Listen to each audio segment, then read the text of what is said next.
processos de longas, alguns processos se demoram um pouco no caso desse documentário. A gente começou num momento que a gente estava absolutamente sem recursos, né, era um momento que era emocional. Nós estamos em um Riviera no Rio de Janeiro, tanto o norte, quer dizer, como as escolas de samba também. Então, houve um certo espelhamento aqui que a gente conseguiu se utilizar, e acho que um filme que, para poder fazer o filme, fazer a produção do filme, esse filme é uma. E aí, nesse sentido, eu acho que também é um desejo nosso, né, de uma voz, de um momento absolutamente escuro da nossa história que a gente estava sem nenhum tipo de suporte. O que me tocou bastante especialmente foi esse sentido de começar a olhar para o carnaval como uma amplitude de possibilidades linguísticas que se traduzem de várias maneiras.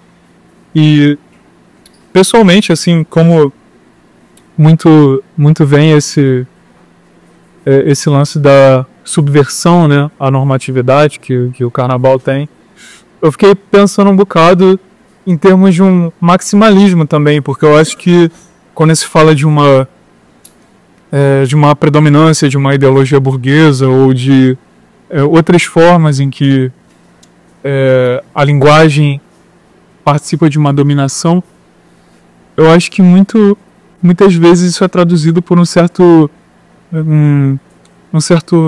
velcro assim, de sofisticação, que é um minimalismo, que é um certo tato que remete muito a essa cultura também europeia e tal. Enquanto o carnaval é essa coisa muito vibrante, muito maximalista, de certa forma, né?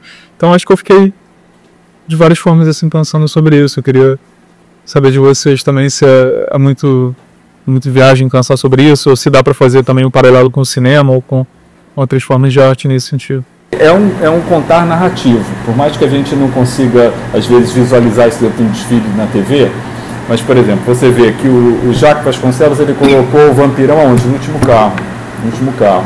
Então ele tem um sequenciamento de coisas que tem a intenção de trazer esse lugar narrativo. Um roteiro, né? Um roteiro. Um desfile sobre direitos trabalhistas. Né? Então começa com as pessoas escravizadas que não vieram, né, sequestradas de África, vieram para cá, foram escravizados, aí vai. Quando conseguem algum direito, vem o Temer, né, que é o vampirão, tira os direitos trabalhistas. São histórias ricas e muito complexas que eles estão contando ali assim com um filme, né? Você vai do minimalista, né, que é uma coisa assim, detalhe, de plumas, tudo aquilo tem uma escolha, tudo é pensado de uma forma bem democrática, se a gente pensar bem. Uma cor de sapato, uma contribuição. A coisa da similaridade, né, do processo de produção de um desfile de escola de samba e de um filme, né? O desfile, ele tá contando o roteiro daquele desfile. Eu me lembro a primeira vez que a gente foi no barracão da Grande Rio, eu subi para falar com o diretor de carnaval, que é o Chau. Grande Rio, do Tuti. Desculpa. Eu fui falar com o Chau, que é aquele cara que fala, que tem atrás dele, tem um monte de post-it, assim, e uma bandeirinha do Flamengo, que essa eu não pude deixar de ver. E eu olhei, quando eu entrei, a primeira coisa que me chamou a atenção foram aqueles post-its, assim. Eu olhei para ele e falei, cara, você faz o que eu faço? Você é produtor? Ele falou, eu acho que eu sou. De uma certa maneira, eu acho que eu sou, sim, o produtor desse desfile, né? Ou seja, o diretor do carnaval ali, ele é o cara que pega todas as demandas do carnavalesco, que articula com a costureira, que articula com a aderecista, com o cara que tinge o tecido. Ele é um puta produtor. O que ele está fazendo ali? Ele está produzindo com o diretor, com o presidente da escola, com todo mundo, né? Então eu falei, cara, você é o produtor do desfile. Então, assim, nesse sentido, de fato, é muito similar, né? Os caminhos são muito similares de produção. E eu fiquei pensando que, de alguma forma, pelo fato de ser um documentário e pelo fato de essas abordagens da temática assim, serem trazidas, né? Essa coisa da multidimensionalidade e tal, acaba que uma coisa complementa a outra, assim, porque tem uma coisa muito apaixonada de você ver um fenômeno, um evento, um projeto todo pelas várias dimensões que tem, né? Tipo, pegando aquele tato de cada pequena característica e tal, mas também tem uma coisa da reflexão que parte de começar a ver tantas dimensões e tantas dimensões e tantas dimensões que começa a ficar contraditório, mas interessantemente analisar um fenômeno que tem tantas raízes diferentes e tantas forças em jogo que passa a ser contraditório. Por um documentário fica especialmente interessante porque a multidimensionalidade da multidimensionalidade. Né? O nosso olhar, às vezes, ele é muito viciado nesse plano geral. Eu tentei trabalhar, né, nesse lugar que a gente pudesse dar essa tridimensionalidade com uma festa que ela normalmente ela é vista muito mais pelo âmbito da sua importância turística e econômica do que pelo âmbito artístico. Então, isso eu acho que está em vários momentos do filme. Eu acho que a gente trabalha isso. Por exemplo, também naquele momento que o João Vitor ele mostra também a sutileza que é feito cada coisa daquela. A gente, de repente, nesse nosso olhar mais genérico, a gente passa desapercebido em vários campos, né? Então, assim, eu acho que os documentários, né, normalmente, eles têm um pouco essa função de dar essa tridimensionalidade para aspectos assim que a gente não consegue ver bem. A gente tem um pré-roteiro, né? Mas o documentário é uma obra viva. A intenção era ter feito um filme que fosse só essa preparação até o Carnaval de 2020. Mas aí em 2020 veio uma pandemia, né? E aí tudo que estava sendo trabalhado dentro daquilo, de repente faz mais sentido ainda e a gente voltou para retrabalhar um pouquinho algumas outras coisas do próprio não Carnaval. O filme foi se revelando. Todo filme é um organismo vivo, você não tem controle sobre ele. Seja ficção, a gente já conversou muito sobre isso, e a Nanda, tem um roteiro de ficção, a gente nunca sabe o que vai acontecer no filme. O filme ele tem uma personalidade que as pessoas brigam, não sei o que, e o filme ele vai tomando, às vezes é um ator que você quer a vida toda, mas aí vira outro e é muito melhor pro filme, é um negócio muito doido. O documentário, mais ainda. O documentário ele tem uma vida, cara. Quando você começa a girar esse universo, essa brincadeira, ela é uma magia mesmo, assim, esse filme, o que ele se transformou e o que ele tem trazido pra gente. E aí falamos, vamos fazer nós mesmos a distribuição, né? Primeira distribuição da Triste Tabela Filmes. E estamos aqui ainda. Vamos descobrir como é que vocês chegaram, porque eu vi que vocês tinham um carro, né? Não Vamos Sucumbir. Então, o que aconteceu foi o seguinte, que esse nome surgiu de Carnaval e Política. E aí depois eu sabia que esse nome, porque a gente tem que dar um nome provisório, né? Então começa a fazer o filme, você tem a ideia, mas não tem um nome, né? Então você dá um nome e o nome, para mim, ele é muito importante. Eu digo esse nome provisório também, porque ele me orienta, entendeu? Eu sei sobre o que é o filme. Por exemplo, outro filme que eu fiz que chama Amazônia, o Despertar da Florestania. No início ele era da cidadania à florestania. Aí depois entrou Amazônia, depois entrou um despertar, depois a gente tirou a cidadania e ficou a Amazônia Despertar da Florestania. Mas o nome inicial, né, que era da cidadania à florestania, foi o nome que nos orientou para poder... Daí a Amazônia também, que entrou logo também depois, a seguir, né? E esse despertar, ele me orientou, nos orientou, que fui eu e a Cristiane que fizemos esse filme, nos orientou para poder fazer o filme. Aqui também, o Carnaval e Política, ele foi a orientação das pautas de tudo. Mas ele era, obviamente, um nome de tese de mestrado e a gente sabia que tinha que mudar em algum momento. Quando a gente terminou o corte, a gente precisou dar um corte, o primeiro corte. Aí eu falei assim, vamos botar Não Vamos Sucumbir. Quando surgiu esse nome, ele tinha um sentido pra gente. Mas, talvez assim, ele não tivesse o sentido que ele ganhou para todas as pessoas, pois agora, 4 anos depois que a gente filmou, entendeu? Que a gente entendeu um lugar que a gente passou e veio para outro. Esse nome era o nome que significava pra gente. A gente fez esse filme porque a gente não ia sucumbir diante da situação que estava acontecendo no Brasil. Simbólico. É muito simbólico. Era muito simbólico. Agora, tinha o carro alegórico.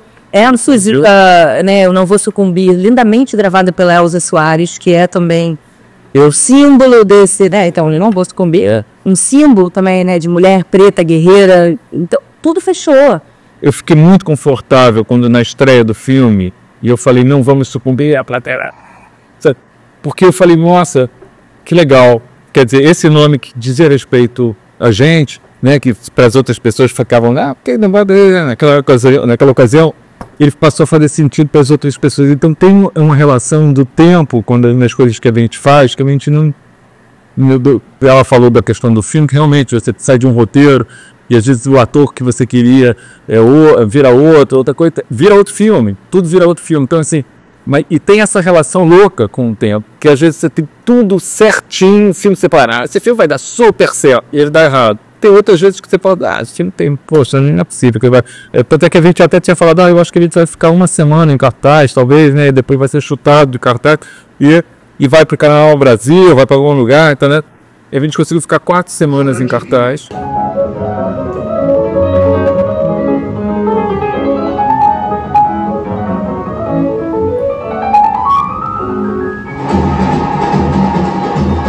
Joãozinho da Palmeia não tinha vergonha da sexualidade, ao mesmo tempo fala do sagrado, numa relação em que o sagrado e o profano se cruzam o tempo inteiro. Era o pai de santo que recebia os presidentes da República, Juscelino Kubitschek, Getúlio Vargas, a rainha da Inglaterra, e era também a vedete, que nos bailes de carnaval, que nas ruas carnavalescas, né, no asfalto da avenida, se travestia.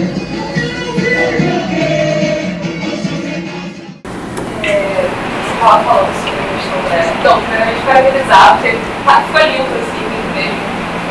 Vendo das olhos brilhando e tal. Você falou sobre a questão do pai, né, da nossa bandeira, que falou que a questão dele deve ter seguido essa parte de ser guerreiro, por causa da felicidade. Que é muito interessante, porque, assim, durante boa parte da minha vida, eu fui uma igreja evangélica. E esse acesso à cultura negra, mesmo acesso à pessoa negra, moradora da Baixada também e tal, isso foi negado durante muito tempo, que era justamente associado a algo maligno, diabólico, algo ruim e tal. Geralmente as pessoas negras têm que quando eu falei, ela deve ter passado por isso também. E eu acho muito engraçado porque pessoas brancas não costumam ter essa restrição, porque pessoas negras têm essa coisa da própria cultura. E em 2018 foi o ano que você falou que começou a produzir em 2019 e 2018 foi justamente o ano que deu o clique e eu pensei, eu estava dentro do ambiente de uma evangélica, mas mais por família, assim, minha mãe e tal, eu não concordava com muita coisa justamente porque eu me aproximava com uma galera de movimento negro que começou então, você tem racismo. Eu ficava ali olhando, questionando e tal. Em 2018 foi a questão da política, Bolsonaro, aí eu olhei aquilo. Isso não ficava mais então comi totalmente ali. E foi justamente ali um pontapé que eu quis me aproximar ainda mais da cultura que eu falo carinha, sabe? O meu tio é da Beija-Flor, sabe? Há anos assistindo bloco, de escola, desde muito jovem, a família dele pegava meio espalhada, não sei, uma coisa muito comum e tal. E foi muito legal você falar isso, né? Que a escola também defendeu, que a escola produz arte. Eu comecei a me tocar de realidade das pessoas depois que eu comecei a ter esse contato com a escola, que a gente tem uma coisa meio distante na televisão. Sendo que, por exemplo, uma exposição que teve nos outros prazeres, né? Foi lindíssima aquela exposição. Olha, eu falei, cara, é um gênio, porque tudo que ele falava onde fazer de forma excelente. E quantas pessoas negras têm dentro desse ambiente que são realmente excelentes, que não estão dentro de uma OFJ, né? Porque ele fala sobre isso. Porque a gente vê muito isso até dentro dos terreiros. Uma coisa que eu aprendi que o conhecimento, a genialidade, ela é passada, né, a história, oralmente. Você não vê isso escrito em um livro dentro da academia, que geralmente não é enriquecido em todo tipo de conhecimento que tem, né, de conhecimento dos terreiros, de comunidade. E eu acho que foi necessário, por isso que eu achei que o filme foi batendo um ponto, sabe? Todo mundo fala, é uma coisa que isso eu vi. E é muito interessante porque ainda hoje eu tenho amigos que moram na Baixada, que são negros, que adoram samba, bota aí o pezinho já começa, tipo, posso da igreja. Eu falo, não tem problema, sabe? Você conhece pessoas que são de escola de samba, que são músicos e tal, tudo evangélico. Então, enfim, se eu falar esse relato, muito obrigada. Obrigado pelo seu relato, porque é maravilhoso. Eu não acredito numa vida sem liberdade, né? Então, assim, a gente se relaciona com as coisas e faz as opções, mas a gente precisa poder se relacionar com as coisas, né? Então, eu acho que uma das razões que eu fiz esse filme também é porque eu queria de alguma maneira, apontar um pouquinho esse lugar que a gente, assim, não tem esse lugar não político. Quando você está calado, você está sendo político também. Só que, com o quê? Você está sendo conivente com uma situação. Então, a gente estava vivendo, em 2019, uma situação que você tinha uma sociedade polarizada e uma galera no meio de um caminho que não se posicionava. Eu queria falar sobre isso. Eu acho que a escola de samba, ela fala sobre nós. Ela fala sobre o Brasil, a sua complexidade e o que nós temos de mais rico. Porque assim, a nossa grande potência é exatamente esse diferencial dessa origem do nosso povo. Eu amo o Darcy Ribeiro. Não à toa, Darcy Ribeiro foi o cara que construiu o sambódromo, entendeu? É o cara que falava exatamente disso. E é uma pessoa que é altamente discriminada na academia. Você vê que o Darcy Ribeiro não é estudado na academia como ele mereceria. E talvez tenha sido um dos maiores pensadores brasileiros, né? Pensando sobre o Brasil, né? De uma maneira realmente com a convivência necessária que um pesquisador precisa, porque é isso que você falou, quer dizer, às vezes o saber, a academia precisa ter esse diálogo com a tradição oral, precisa ter esse diálogo com a prática, com aquelas pessoas que estão ali fazendo desde o princípio coisas, quer dizer, eu acho que o Darcy, ele conseguia juntar essas coisas e conseguia entender que a nossa potencialidade é ser híbrido, é a gente ter essa, e ele falava, vamos fazer um povo novo, porque nós somos um povo novo, e a gente tem que passar a se olhar com essa riqueza que nós temos. Infelizmente, a gente sofreu, né, e aí por várias instituições, e não só as igrejas, né, mas a gente sofreu toda uma lavagem cerebral que vem desde o princípio, né, que vem desse lugar de um país extrativista, né, onde no início a gente dava a cor das tinturas para os europeus, depois a gente passou a dar açúcar doce também para a metrópole, né, depois o algodão e tal, e agora a gente está dando soja, né, e alimentando o gado de lá, e aqui a gente está se empobrecendo, porque a gente não consegue ver que o grande barato é a gente conseguir, primeiro, a gente tem tudo para se autossuprir, em vários aspectos. Claro que a gente não é autossuficiente, não existe uma questão de isolamento do mundo, não existe. A economia é uma coisa dinâmica, mas que nós temos tudo para que a gente possa construir um país extremamente digno, sempre tivemos. Estados Unidos é um país mais jovem do que o Brasil, por exemplo. E está lá, por quê? A Austrália é um país muito mais jovem do que o Brasil. E está lá, por quê? Porque são países que se reconheceram, ou melhor, não se reconheceram. Expulsaram todas as pessoas, né, os aborígenes, os indígenas, mataram os indígenas, fizeram tudo isso, e aí colonizaram, e aí pronto, virou a colônia, virou também a metrópole, beleza, está lá. Que não, a gente continua sendo um lugar que doa o nosso melhor e não reconhece. E pior, temos aqui os capatazes dentro do Brasil que nos dizem que a gente continua sendo o lixo do lixo. E nós não somos, entendeu? Então eu acho que a escola de samba, ela fala disso tudo. A escola de samba, ela mostra, e aí por isso, quer dizer, eu acho que esse é um lugar que vai buscar novas histórias, as novas narrativas esquecidas, né? Vai trazer um imaginário da população rica e ganha esse espaço, ele é tão importante. E assim, acho que a gente viveu um processo que para mim foi revelador também, assim, num aspecto, assim, que até vocês podem falar sobre isso, assim, que a gente começou a fazer esse filme em 2019 sem grana, por esse desejo de fazer o filme. E eu falei, não, imagina, um filme de carnaval, a gente vai conseguir depois um patrocínio, alguma coisa, algum apoio e tal.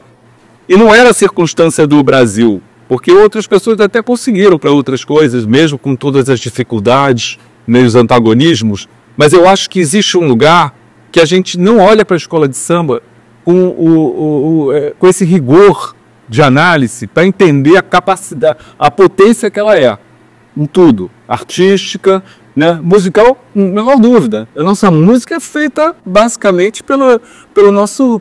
O que a gente... A Bossa Nova bebeu nisso, todo mundo bebeu nisso, bebe nisso daqui, né? De alguma forma. Pode ter ido para outros caminhos, mas eu digo, o samba, ele tem um lugar de centralidade, sempre teve. Também tem samba baiano, tem samba carioca, mas ele sempre teve.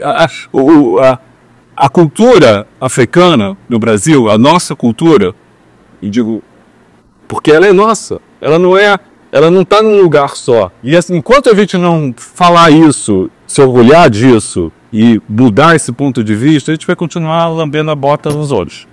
Então, essa lá de novo. Você levantou o dedo. Eu percebi que no filme é colocado muito uma questão sobre o samba ser uma disputa também entre ele mesmo. Sendo, além do samba enredo, também as suas questões sobre o que é revisionismo no samba, o que é tradicional nele.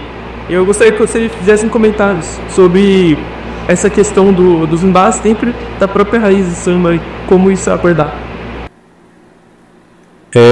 A gente trabalha em cima dessa ideia, dessa possibilidade de desaparecimento do desfile das escolas, né?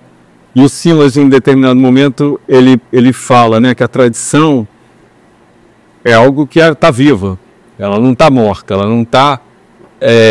Então, assim, eu acho que, de alguma forma, existe essa discussão, vai ter uma discussão que dentro do universo, aliás, das discussões que acontecem dentro do universo da escola de samba, e aí eu acho que a escola de samba tem muito a nos ensinar como país, como organização, em vários aspectos.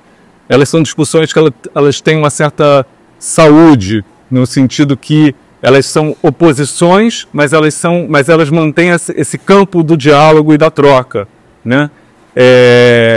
Então, a tradição, como aí já o Morango a gente traz o Morango para justamente nesse confronto, que foi um pouco a partir dele, inclusive, que surgiu essa discussão da tradição dentro, o que era a tradição. A tradição, inevitavelmente, para ela continuar fazendo sentido, ela precisa ter um elemento vivo. Ela é algum lugar que resgata um elo, mas ela segue tendo que se manter viva, porque se ela perder esse diálogo conosco, ela desaparece como tantas outras coisas desapareceram, como, por exemplo, as grandes sociedades desapareceram, como os ranchos desapareceram, porque tinham um outro tipo pararam num certo tempo, né, num certo tempo do social. Então, essa tradição, ela é uma tradição que ela se mantém viva. E a gente vê isso também muito na própria questão da música, do samba em si, né, que você vê diversas escolas, diversas baterias, né, assimilando uma série de batidas diferentes do funk, né? Tem um diálogo que é vivo, né? Então, assim, essa coisa, vai morrer, o samba vai morrer. Não, o samba não morre porque ele continua dialogando e continua mantendo essa tradição, algo que tem esse brilhantismo de estar vivo, entendeu? Então, eu acho que eu entendo um pouco por aí, mas... Legal você perguntar essa coisa da disputa, né? Porque eu acho que a gente vê na TV, todo ano, tem muito da disputa das escolas de samba, né? E tem uma senhora que falou com a gente domingo, a gente teve um debate, aí foi uma pessoa da Viradouro, uma componente, porque tem isso, né? A pessoa super orgulhosa falando, eu sou componente, eu não sou, que estava diretora de harmonia, né? Sou componente. A disputa, é muito legal ter disputa de samba enredo, mas é um ano inteiro pra gente, são milhares de pessoas, né?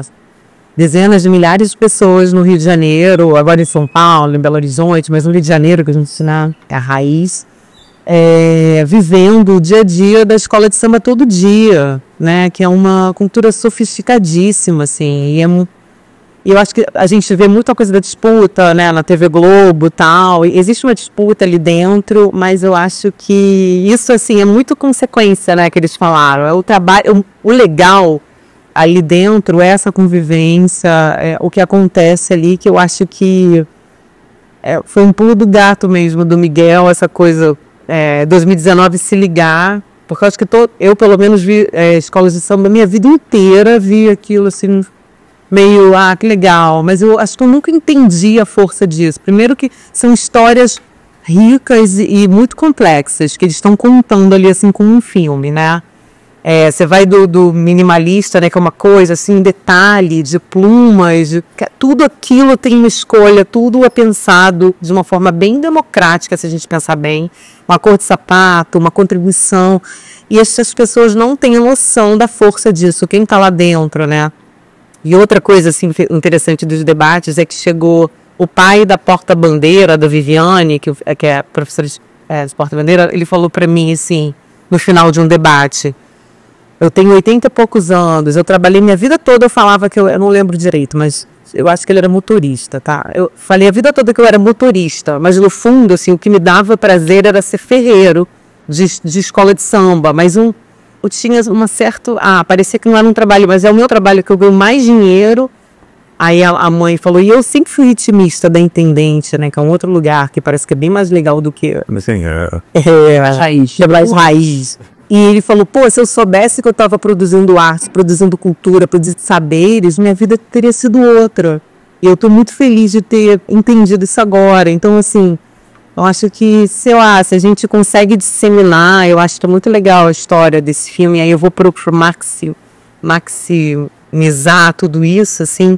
É um fenômeno muito complexo, como o Simas falou, as escolas de samba, que refletem muito do nosso país. Eu acho que a gente é muito menos gado no sentido brasileiro mesmo, colonizado, por conta dessa galera toda aí. Eu tô pensando muito sobre isso, cansado mesmo, assim, sabe? O que a gente soube, o que a gente, né, conhece, eu acho que tem muito a ver com isso aí que a gente não entendeu ainda como brasileiro, sabe? E só complementando um pouquinho, aí indo mais um pouco na coisa da disputa das escolas. Cada um falou de uma coisa, né, a disputa do samba e a disputa das escolas. Acho que tem uma fala muito legal que começa com o Leandro e que vai para o Jaque, que é quando eles estão falando dos enredos políticos, né? O enredo do Jaque, da Tuiuti, do Vampirão, da reforma trabalhista, dos escravizados ali logo na comissão de frente, o enredo do Leandro com o carro da ditadura, aquela bandeira maravilhosa que ele criou, que quando a gente foi no barracão a gente só conseguia tirar foto daquela bandeira, uma coisa linda, emocionante mesmo. São enredos absolutamente políticos, né? E aí o Jaque gentilmente fala, não, mas até quem está falando de biscoito está falando de política, porque existia uma época, né, das escolas de samba que elas eram patrocinadas por grandes empresas. Ele não usou o biscoito à toa, a Nestlé patrocinou já uma escola de samba X, nem me lembro o nome do enredo, mas ele era patrocinado pela Nestlé. Então, obviamente, ali, naqueles carros, devia estar chegando chocolate, o biscoito. E ele foi muito elegante no dizer que até quando você faz aquilo, e é elegante, eu acho que tem um fundo de verdade também, tá? Não estou dizendo que não tenha. Agora, cada um se posiciona na vida do jeito que quer. Eu, por exemplo, gosto muito mais dos desfiles do Leandro Vieira, da Mangueira, do Jaque, da Tuiuti, porque eu acho que eles são desfiles políticos, claramente políticos, né?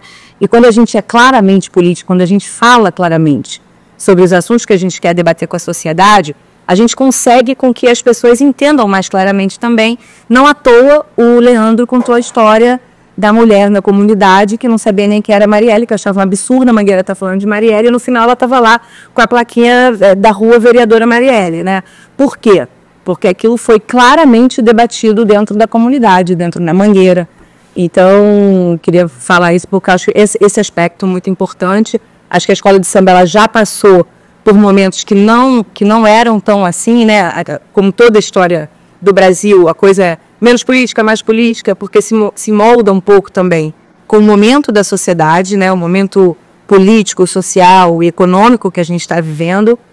E acho que 2018, 2019, realmente, por todo o contexto que a gente está vivendo de opressão, né? De um não à cultura, cultura inimigo, audiovisual, as escolas de samba, o prefeito da cidade não entregava a chave na abertura do carnaval para o Rei Momo, né? Então, era uma coisa inusitada. Então, as escolas de samba, elas reagiram mesmo a isso. Não à toa, a gente teve 2 desfiles como esse. Foi muito bom estar aqui com vocês. Obrigada. Obrigado a vocês, hein?